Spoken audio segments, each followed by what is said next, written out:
Uh, Prior to joining the commission, Rick spent 15 years as a state securities regulator, including more than a decade as the general counsel of the office of the Kansas Securities Commissioner. He represented the state in a broad range of disciplinary proceedings against broker-dealers and investment advisors, prosecuted criminal cases involving securities, fraud, and related crimes, and drafted legislation and regulations to protect investors.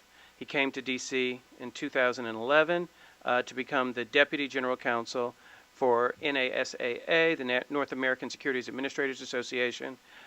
So we are pleased to have him here today and are very much looking forward to his thoughts. So thank you, Rick.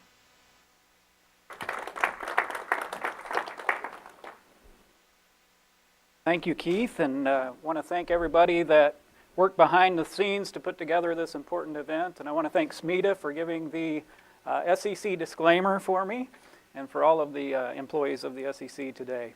I really am grateful for the opportunity to talk to you today, to give you, tell you a little bit about the role of this new Office of the Investor Advocate here at the SEC, and also to tell you why we have a particular interest in the things that you're discussing today, the protection of the elderly from financial exploitation, and to let you know sort of what we're intending to do about that, the things that we're looking at. So, as Keith mentioned, about a year ago, last February 24th, Chair White appointed me to be the SEC's first official investor advocate, thereby establishing this new Office of the Investor Advocate in the SEC. And the basic purpose of my office is to help ensure that the interests of investors are being appropriately considered as policies are being made and as decisions are being made that impact investors.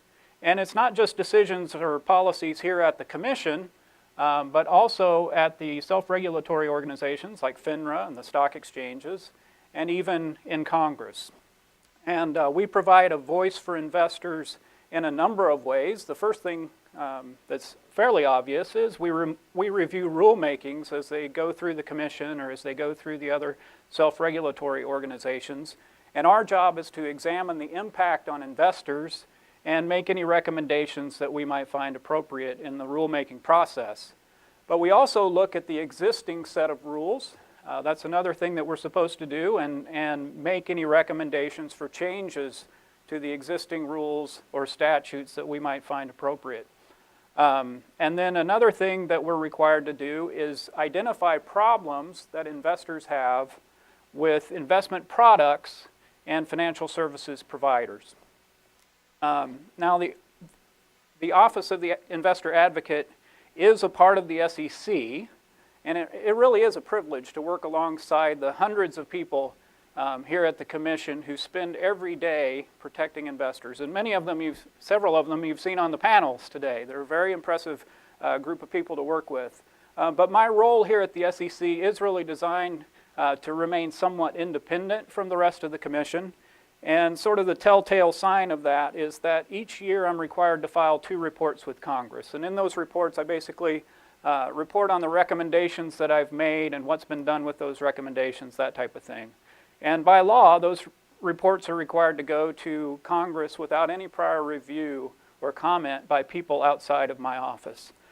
So in some respects, my role is to provide a critique of my own agency, which is sort of an interesting role.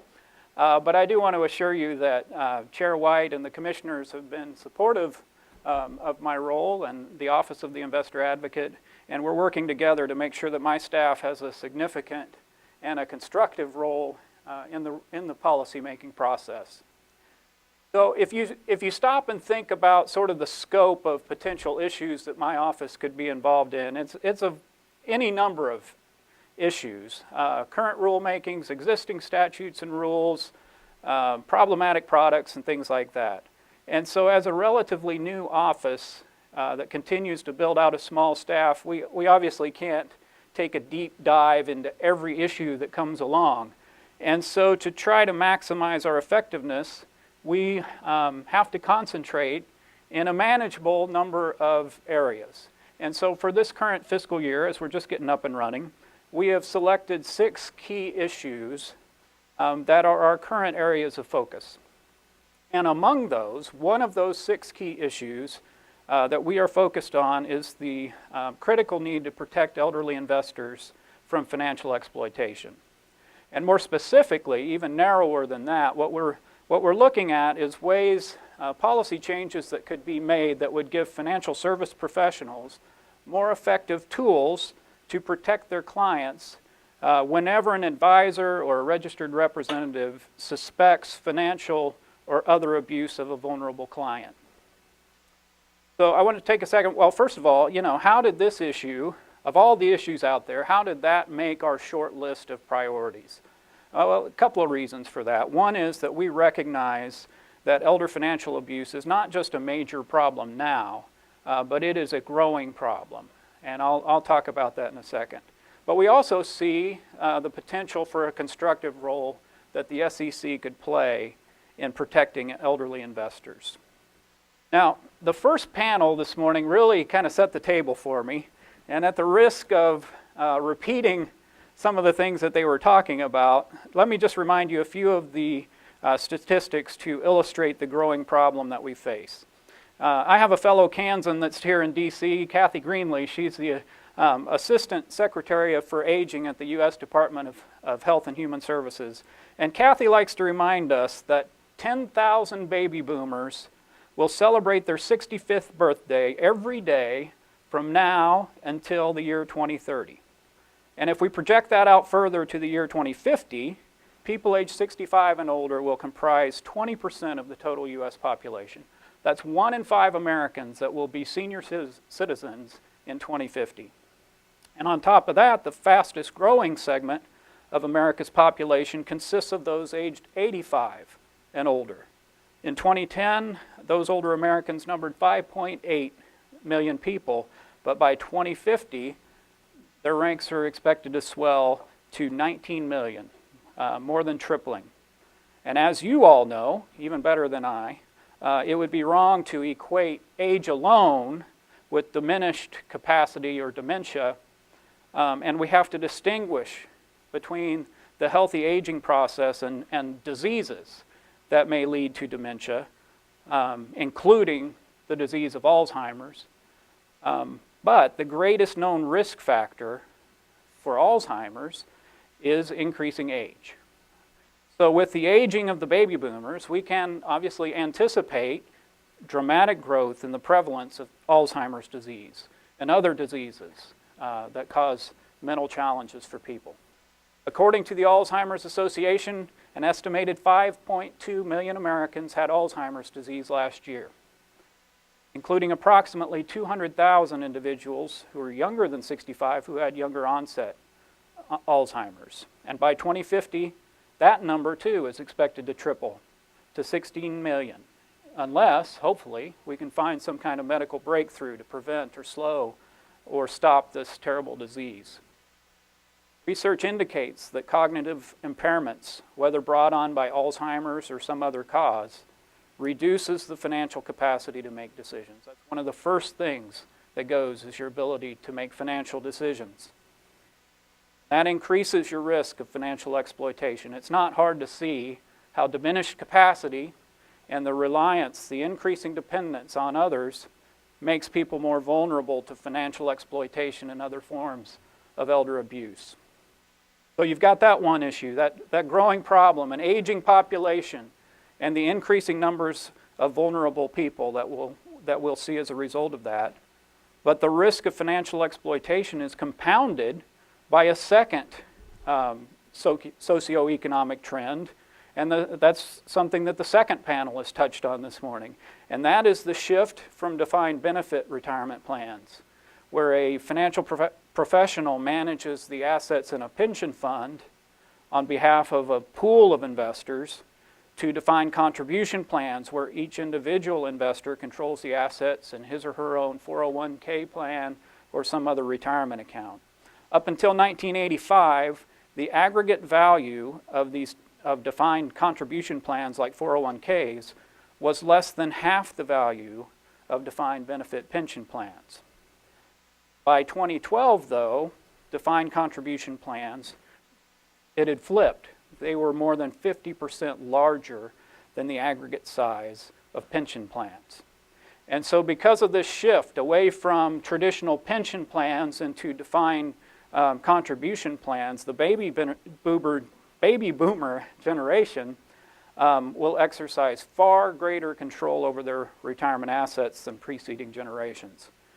And so sadly, in the coming years, we can expect to see a greater number of seniors that begin to suffer from diminished capacity at the same time that we're seeing more seniors in control of their retirement assets.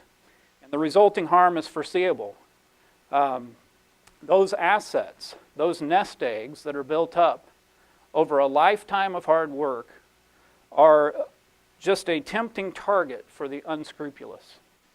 And as a former white-collar criminal prosecutor, I can tell you that the unscrupulous are not just the strangers operating as scam artists. As most of you well know, the unscrupulous can be the unethical caregiver, or the family member, or the church member, or even the financial services professional. So the problem is big, and it's getting bigger. And unfortunately, this is another one of those areas where it's easy to define the problem, as Lori Schott calls it, the $18.1 trillion problem. But it's more difficult to find the solutions. And for my part, the question really comes down to, what can the SEC do, or what can the self-regulatory organizations, or what can Congress do to mitigate this growing risk of financial exploitation? And as I've considered this question, it seems to me that one thing we can do is acknowledge and support the valuable role of the financial service professional in protecting their own clients. The second panel here discussed the role of the trusted advisor in the retirement planning process, and it's my belief that the trusted advisor has an indispensable role in protecting investors, not only as they plan for and approach retirement, but especially as they begin to face the special challenges and the dangers of diminished capacity. These financial professionals often find themselves on the front lines, and many of them have known their clients for years, and they, because of that, may be among the first to recognize signs of diminished capacity and red flags of financial exploitation. With increasing frequency, those professionals are witnesses to unfolding acts of financial exploitation. But they sometimes feel limited in their ability to protect their clients. And I'll give you two examples of that, and at least one of these has been mentioned before, and that is financial professionals are subject to privacy laws that limit their ability to just pick up the phone and contact the client's family if the financial advisor suspects something is wrong, something's amiss. This client is now wanting to do something that's out of character from what they've done in the past. Another example is that financial professionals are expected to comply with their client's requests to withdraw or transfer assets, which makes sense. It's the client's money. They can do with it what they want to. But a rigid compliance with this basic rule that says you got to follow the customer's instruction makes it very difficult for the financial advisor to step in and protect the client from transactions that appear to be abusive. So to remove some of these impediments, some in the financial industry have begun seeking some reforms along these lines. One of which is the ability to, quote, pause transactions in which they suspect financial abuse. And as precedent, these advocates point to a law in the state of Washington that they adopted in 2010. And it allows a financial institution to refuse a transaction whenever the institution reasonably believes that financial exploitation of a vulnerable adult may have occurred or is being attempted. I learned last week that the state of Missouri is considering similar legislation, and I'm pleased that the state securities regulators, under the auspices of the North American Securities Administrators Association, where I used to work, they are working together in a coordinated fashion to study a number of reforms in this area. And I think it's important for the state regulators to show leadership in this area, because seniors turn first to their state and local governments when they need assistance. And as we've heard from some of the speakers today, the challenges of addressing elder abuse sometimes vary from state to state. So to have the state stepping up to take a leadership role in this area, I think is very important. For me, though, in my current role, the question remains whether similar measures should be adopted at the federal level.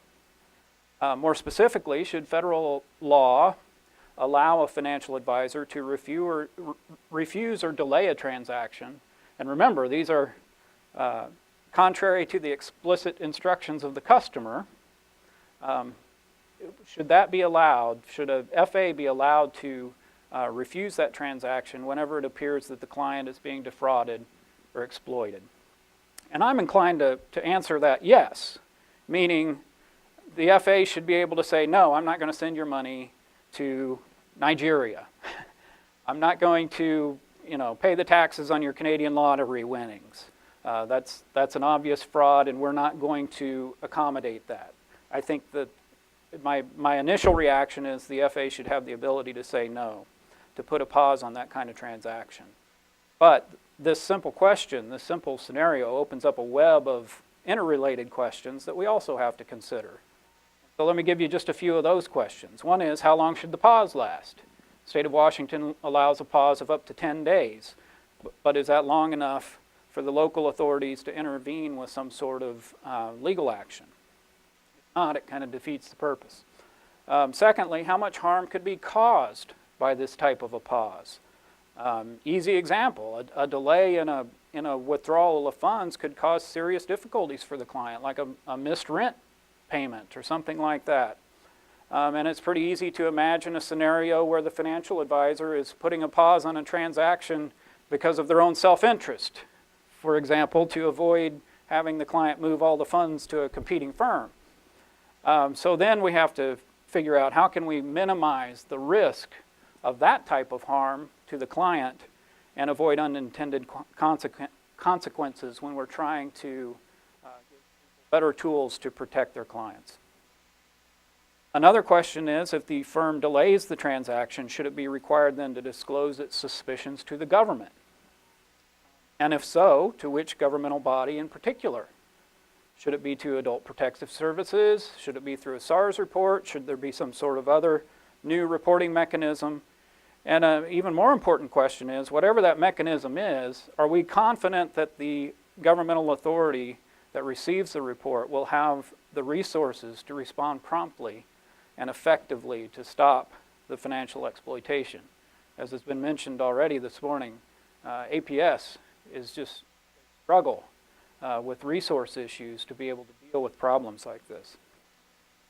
Other questions you could think of, who should have the authority to pause the transaction? Should it be the advisor alone? Should it be the supervisor, the compliance department, a committee of people? Issues like that. What should be the legal threshold for being able to stop a transaction, to refuse the instructions of the client? Should it be a reasonable belief of exploitation or some higher threshold than that? Well, this issue, so those are a number of questions, but I think this issue highlights, for me at least, an overarching challenge that we have to grapple with in this area especially. And that is, how can we respect each person's right to self-determination while preventing his or her own financial self-destruction? In other words, how do we protect elderly investors from exploitation while preserving the right of all investors, including the elderly, to make their own decisions about how they use their own money, even if those decisions may seem questionable or misguided or outright foolish to you or to me or to their financial advisor. As you can see, these issues that may seem simple on the surface can actually get quite complex pretty quickly. But if the challenges are great, so is the urgency to do something in this area, and so are the potential benefits of good solutions. That's why we need to continue engaging in informed discussions. That's why your participation in events like this one today are so important. And I just want to close by letting you know that my office certainly welcomes your input, your thoughts. Feel free to reach out to us to express your views, any proposals that you might have, because we are committed to working with folks like you to find solutions to protect the aging population from financial exploitation. Thank you so much for allowing me to be here.